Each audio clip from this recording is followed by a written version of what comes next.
ఏ వస్తుంది కదా. ఇక్కడ చూసుకో, వీళ్ళు ఎవరో కానీ వీళ్ళంత అదృష్టవంతులు ఎవ్వరు లేరు. వీళ్ళ ఇంటి ముందరనే ఎంత మంచి ప్లేస్ ఉంది, ఎంత మంచి లొకేషన్ ఉంది. వీళ్ళు చాలా అదృష్టవంతులు నన్ను అడిగితే. చూడరు ఎంత బాగుంది అసలుకి ఇది. అబ్బా అబ్బా అబ్బా అబ్బా అబ్బా, ఇట్లా ఉంటే ఇంకా ఏం లేదు, నాకేం అవసరం లే. నా కళ్ళు నెత్తికెక్కితే నా ఇల్లు ఇట్లుంటే. నాకేంద్రా నా ఇంటి ముందర ఇంత మంచి బాగుందంట. కానీ ఇంట్లో చేపలు ఉంటే ఉండవు తెలియదు. ఇక్కడ సైడ్ కూడా చూపిస్తా ఒకటేసారి. ఇక్కడ జస్ట్ సింపుల్ ఉంది. నాకు ఇదంతా ఇట్లా చూస్తే మేఘాలయ కనబడుతుంది.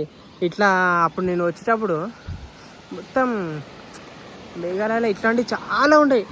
ఇది ఏంది అసలు ఆంధ్రప్రదేశ్ ఇట్లాంటివి మన దగ్గర ఉన్నాయంటేనే చాలా గ్రేట్.